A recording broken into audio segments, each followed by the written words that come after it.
இறையேசுவில் பிரியமானவர்களே, உங்கள் அனைவரையும் இந்த தெய்வீக திருப்பலிக்கு அன்போடு வரவேற்கின்றேன். எல்லாம் நல்லா இருக்கீங்களா? குட்டீஸ் எல்லாம் நல்லா இருக்கீங்களாயா?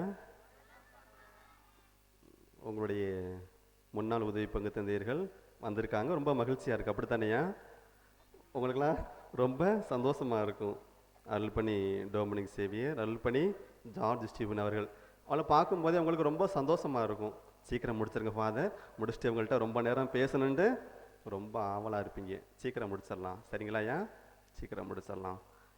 இன்றைய நாளில் எங்களுக்கு கொடுக்கப்பட்டுள்ள தலைப்பு கிறிஸ்துவின் சுவடிகளில் பயணித்த புனித சவேரியார். போர்ச்சுகீசிய நாட்டு அரசராக இருந்த 3ஆம் யோவான் இவர் கிழக்காசிய நாடுகளுக்கு இவரை பறைசாற்றுவதற்காக புனித சவேரியார்ட்ட சொல்கிறாங்க, நீங்கள் கிழக்காசி நாடுக்கு போய் அங்கே மறைப்பணி ஆற்றுங்கன்னு சொல்லி இவர் சொல்கிறாரு. சரின்னு சொல்லிட்டு இவர் போகிறாரு. இவரோடு இருந்த ஒரு நண்பர் என்ன சொல்கிறாரு, புனிதரே, சரி அந்த கிழக்காசி நாடுக்கு போகிறீங்க, நல்லா பறைசாற்ற போகிறீங்க, கிறிஸ்துவ நற்செய்தி எல்லா பக்கமும் அறிவிக்க போகிறீங்க, உங்கள் அம்மாவை பார்த்துட்டு போங்க அப்படின்னு சொல்கிறாரு. உடனே நம்ம புனித பாதுகாவலர் புனித சவேரியார் என்ன சொல்கிறாரு, நான் விண்ணகத்தில் எங்கள் அம்மாவை பார்த்துக்குவேன், அங்கே வந்து சந்திச்சுக்குவேன் அப்படின்னு சொல்கிறாரு. அதாவது அன்பிற்கினியவர்களே, நம் பாதுகாவலராக விளங்கக்கூடிய புனித பிரான்சிஸ் சவேரியார் கிறிஸ்துவனுடைய அடிச்சுவடுகளை மட்டும் பின்பற்றக்கூடியவராக வாழ்ந்து வந்தார் என்பதில் நாம் அனைவருமே பெருமைக்குரியவர்களாக விளங்க வேண்டும். செல்வ செழிப்பான வளமையான குடும்பத்தில் பிறந்தார், நல்லா படிச்சிருக்காப்புல, மெய்யிலும் படிச்சிருக்காப்புல. அவருடைய நண்பராக இருந்தவர் யாரு? லோயாலா இன்னாசியார். அரையனுடைய நண்பராக இருந்தவர் லோயாலா இன்னாசியார். மனிதர் உலகம் முழுவதையும் ஆதாயமாக்கி கொண்டாலும் தன் வாழ்வை இழப்பாரனில் அதற்கு கிடைக்கும் பயன் என்ன? இந்த வார்த்தை அடிக்கடி இவர்கிட்ட உள்ளுக்குள்ள குத்திக்கிட்டே இருக்குது. இந்த வார்த்தை உள்ளத்தில் தொட தொட தொட இவர் என்ன பண்ணிட்டாரு, கிறிஸ்துவின் சுவடுகளை ஆழமாக பின்பற்றக்கூடிய ஒரு புனிதராக, மாபெரும் புனிதராக, இந்தியாவின் பாதுகாவலராக விளங்கக்கூடியவராக இருந்தார். நாம் அனைவருமே பெருமைக்குரியவர்களாக விளங்க வேண்டும். ஏனென்றால் இவ்வளவு பெரிய ஆலயம் திருத்தலமாக விளங்க போகிறது. இவ்வளவு பெரிய திருத்தலத்தை நீங்கள் ஒரு சிறிய ஒரு அடிச்சுவர்களாக இருக்க போகின்றீர்கள்.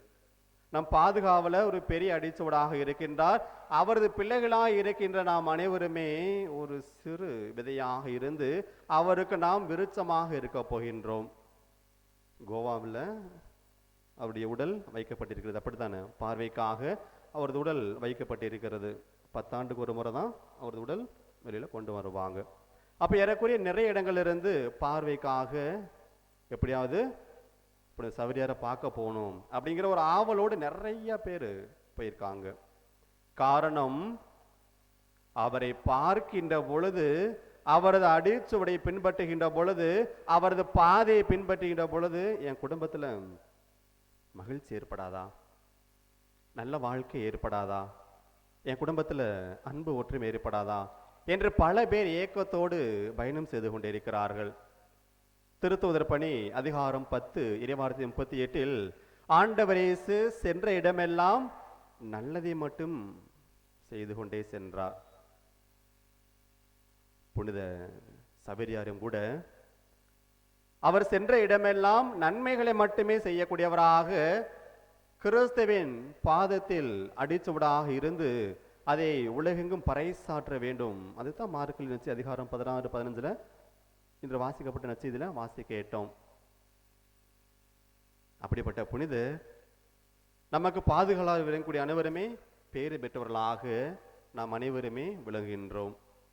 அன்பிற்கினிய மக்களே, ஒரு சுவடு என்பது ஏதோ ஒரு நாள் பின்பற்றுறேன், 2 நாள் பின்பற்றுறேன் அப்படியே போறது கிடையாது. மாறாக தனது வாழ்நாள் முழுவதுமே பயணிக்கக்கூடியவராக இருக்க வேண்டும். புனித பிரான்சிஸ் சவேரியார் சென்ற இடமெல்லாம் நன்மைகளை மட்டுமே செய்யக்கூடியவராக இருந்தார். இவர் கிறிஸ்துவின் படிப்பினைகளை பின்பற்றி ஆன்மீகத்தில் மிகச் சிறந்தவராக சிறந்து விளங்கியவர். கோவாவுக்கு ஒரு முறை செல்லும்போது அங்குள்ள மக்கள் கிறிஸ்தவர்களாக இருந்தாங்க. ஆன்மீகம் தெரியல, மறைக்கல்வி தெரியல, தெரியாம இருந்த மக்களுக்கு இவர் சென்று அவர்களுக்கு மறைக்கல்வி ஊட்டினார். ஆன்மீகத்தில் இல்லாதவர்களை ஆன்மீகத்தில் உயர்த்தக்கூடியவராக விளங்கினார்.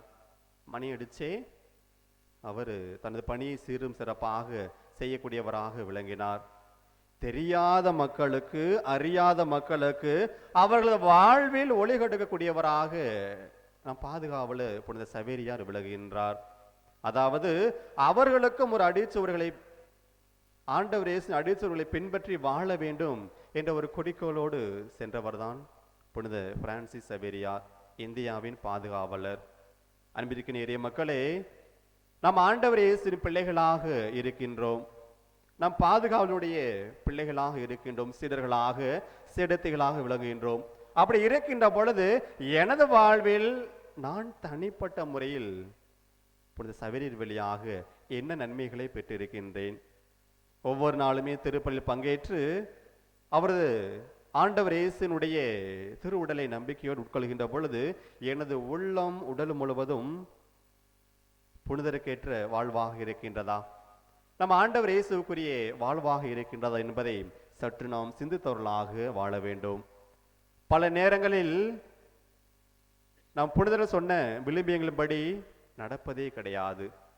அதனால் பலவிதமான பிரச்சனைகளோடு, பலவிதமான துன்பங்களோடு நாம் பயணிக்கின்ற பொழுது அந்த துன்பத்தை போக்க வழி இல்லையே, ஏக்கத்தோடு கனவுகளோடு வாழ்ந்து கொண்டே இருக்கிறோம்.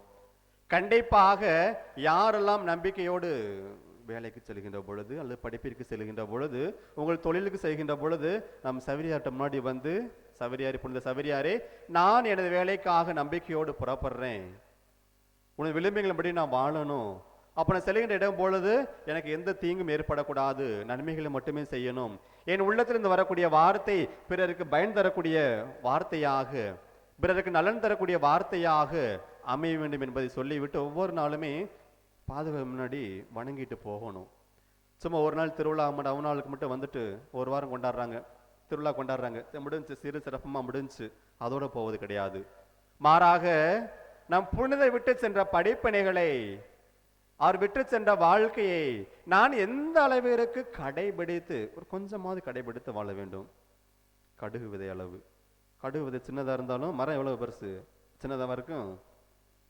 கடுகு விதை மரம் எப்படியா இருக்கும், எவ்வளோ பெருசாக இருக்கும். சரி, பூசை முடிஞ்சு உங்களுடைய பாசக்கார நண்பர்கள் அருள் சகோதரர்கிட்ட கேட்டுக்குங்க, டோமினிக் சேவியர்கிட்டையும் ஜார்ஜ் ஸ்டீவன்ட்டையும் கேட்டுக்கங்க, சரிங்களா? அப்ப நம்ம ஒரு கடுகு விதையாக இருக்கின்ற பொழுது, ஒரு சிறு விதையாக இருக்கின்ற பொழுது பெரிய மரமாக, விருட்சமாக மாறுகின்ற பொழுதுதான் பலன் கொடுக்கக்கூடியவராக இருக்கின்றோம்.